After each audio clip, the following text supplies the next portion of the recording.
Ada satu trik tipu daya setan yang sering digunakan oleh setan untuk menyesatkan orang-orang soleh, orang-orang ahli ibadah, ahli zikir. Jadi trik ini sudah banyak sekali menyesatkan orang-orang soleh ya, orang-orang yang memang rajin wiritan, rajin berzikir, rajin ibadah. Dan karena trik tipu daya setan ini, banyak dari mereka yang akhirnya tersesat karena kurangnya ilmu. Jadi terkadang setan itu dia mendatangi orang-orang yang sedang wiritan, sedang khusyuk berzikir, orang-orang ahli ibadah. Setan dia datang dengan menyamar, dan kadang setan ini dia mengaku sebagai utusan Allah yang dikirim kepada ahlul zikir ini, ahli ibadah ini. Bahkan dia tidak hanya mengaku sebagai utusan, ada juga setan yang dia mengaku sebagai malaikat, dan yang lebih parah adalah setan yang mengaku sebagai Tuhan. Tujuannya adalah untuk menyesatkan ahlul zikir, juga ahlul ibadah. Jadi ketika kita memang sudah rajin menikmati ibadah, menikmati zikir, harus tetap waspada karena setan itu tidak pernah berhenti untuk melakukan tipu dayanya untuk menyesatkan manusia dari jalan Allah. Dan orang-orang ahlul zikir, ahlul ibadah itu juga tidak akan bebas dari tipu daya setan ini. Bahkan setan yang lebih canggih, yang lebih pintar, yang lebih hebat, dia akan menggoda orang-orang beriman, orang-orang yang rajin beribadah, rajin berzikir. Dan ini terjadi juga di salah satu teman saya yang ikut salah satu torekot ya, dia kemudian mengamalkan satu wiritan. Setiap malam dia amalkan wiritan itu, dia berzikir ratusan kali, bahkan hingga ribuan kali setiap malam. Dan pada satu malam ketika dia sedang khusyuk mengamalkan wiridnya itu, tiba-tiba dia melihat kilatan cahaya gitu ya, cahaya berwarna hijau katanya. Kemudian setelah dia melihat kilatan cahaya itu, terdengar suara itu berkata kepada teman saya yang sedang wiritan itu. Suara itu mengatakan bahwa dia adalah utusan Allah dan dia dikirim untuk membantu teman saya itu karena Allah menyukai amalan wiridnya, sehingga dia mengirimkan khodam itu, mengirimkan dia sosok ini, suara ini untuk membantu teman saya tersebut.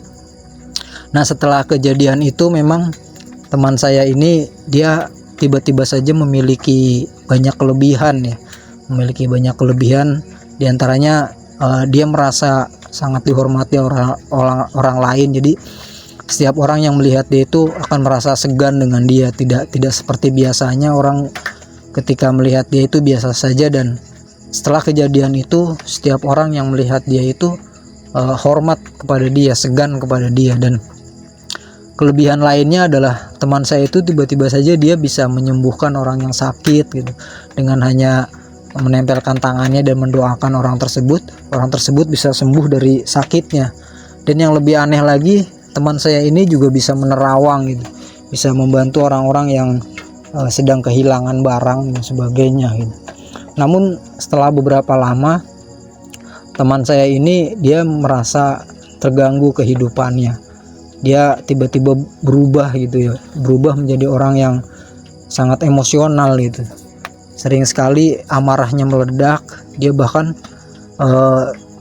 sering bertengkar hebat dengan istrinya sampai keluarganya berantakan. Dan dia juga ya sering sakit dan badannya semakin kurus. Kemudian dia sering menyendiri, dia tidak mau bersosialisasi dengan orang lain, dengan masyarakat. Dan semakin lama kehidupannya semakin terpuruk dan dia merasa sangat stres, badannya juga semakin kurus, lemas, dan yang lebih parah adalah dia jadi malas untuk beribadah. Jangankan amalan-amalan sunnah, sholat wajib pun sering sekali dia tinggalkan.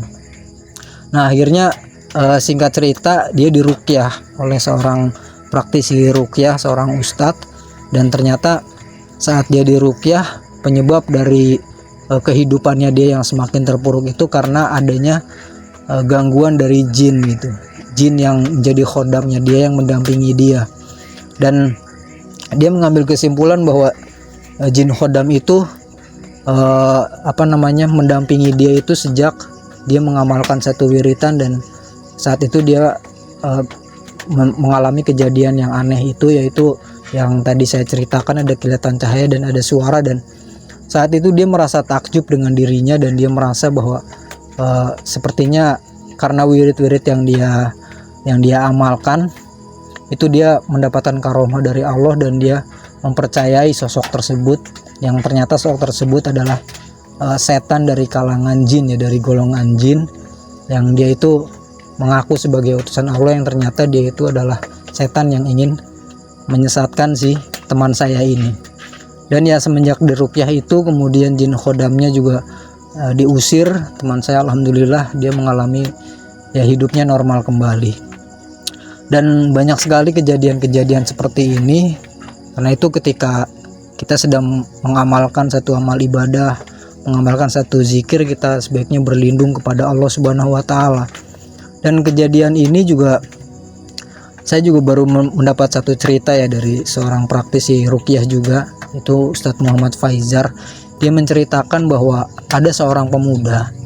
Jadi dia itu rajin sekali sholat tahajud, qiyamul lail, dan satu ketika si pemuda ini dia melihat cahaya gitu, melihat cahaya putih, dan dia melihat sosok gitu ya, sosok yang bersinar terang gitu. Sosok tersebut tidak jelas tapi bersinar terang, dan sosok itu mengatakan bahwa dia adalah malaikat gitu. Dia adalah malaikat dan ingin mengajak si pemuda ini untuk jalan-jalan melihat surga sebagai hadiah karena dia rajin sholat tahajud.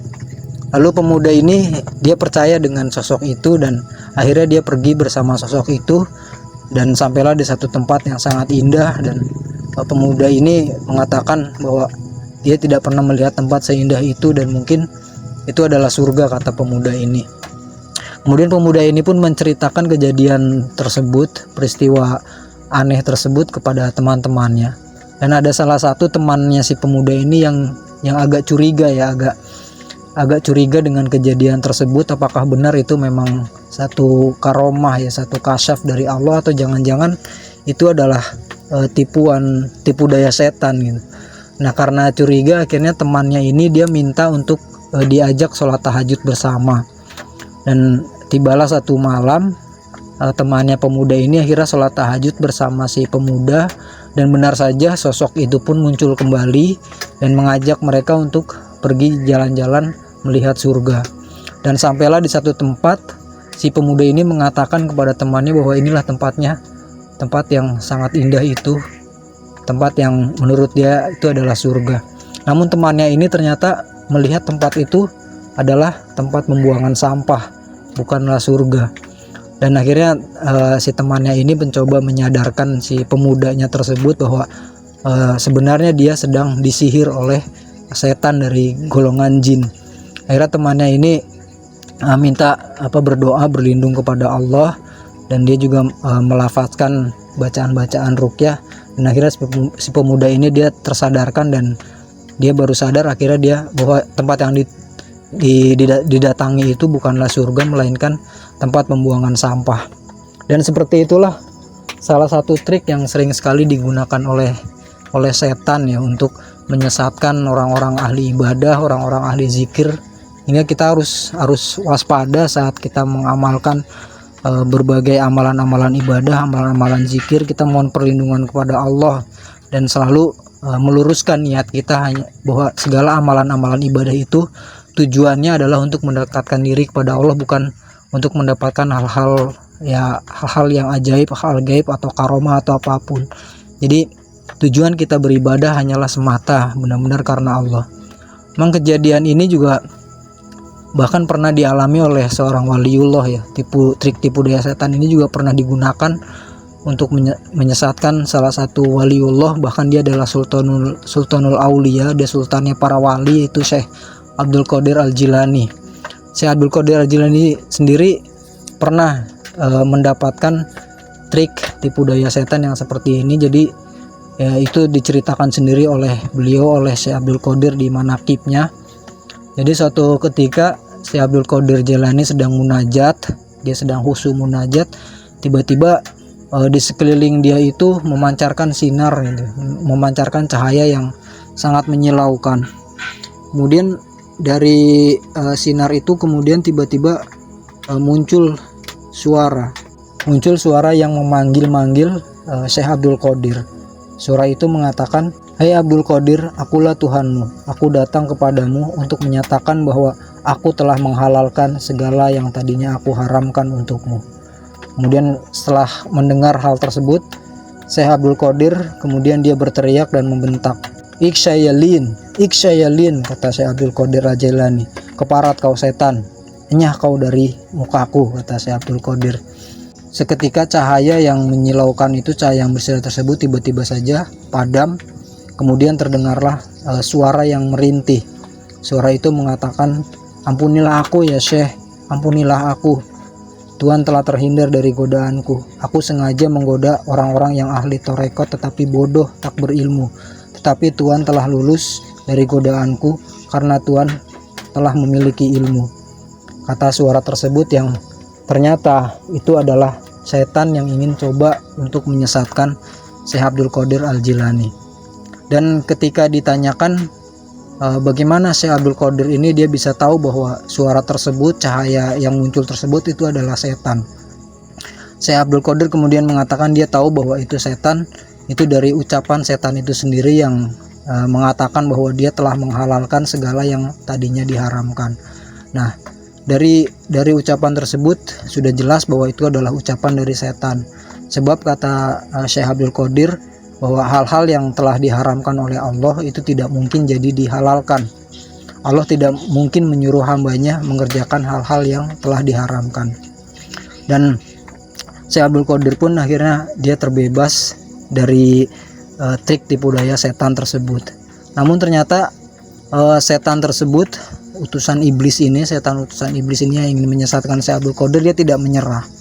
Setelah dia menggunakan trik yang pertama itu gagal, dia mencoba lagi trik yang berikutnya. Trik yang berikutnya ini iblis mencoba untuk menjerumuskan Syekh Abdul Qadir menjadi orang yang sombong, orang yang bangga diri karena dia dengan ilmunya dia telah berhasil mengalahkan setan. Nah, setan kemudian dia berkata kepada Syekh Abdul Qadir, "Wahai Abdul Qadir, engkau telah selamat dariku sebab ilmumu dengan ketetapan Tuhanmu dan sebab keahlianmu di dalam hukum-hukum keadaan-keadaanmu. Sungguh dengan tipuan seperti tadi, aku telah berhasil menyesatkan 70 dari ahli tarekat atau ahli tasawuf." Dan sekali lagi Syekh Abdul Qadir mendengar ucapan setan yang manis tersebut, dia juga akhirnya tersadar bahwa setan mencoba untuk membangkitkan rasa sombong, rasa bangga dalam diri Syekh Abdul Qadir. Syekh Abdul Qadir pun akhirnya dia berkata bahwa keutamaan dan anugerah itu hanyalah milik Tuhanku, milik Allah Subhanahu wa taala. Jadi Syekh Abdul Qadir Al-Jailani dia terus berusaha untuk menjadi orang yang tawadu dan merendah di hadapan Allah. Beliau sama sekali tidak merasa bahwa keberhasilan dia mengalahkan setan tersebut itu adalah semata-mata karena ilmu yang dia miliki, akan tetapi semua itu karena anugerah dan pertolongan dari Allah, sehingga ya pujian itu hanya milik Allah Subhanahu wa taala. Ya begitulah, banyak sekali tipu daya setan, trik-trik dari setan yang mencoba untuk menjerumuskan manusia, menjerumuskan orang-orang yang beriman, bahkan orang-orang yang sudah ahli ibadah, ahli zikir itu juga tidak akan pernah lepas dari tipu daya setan.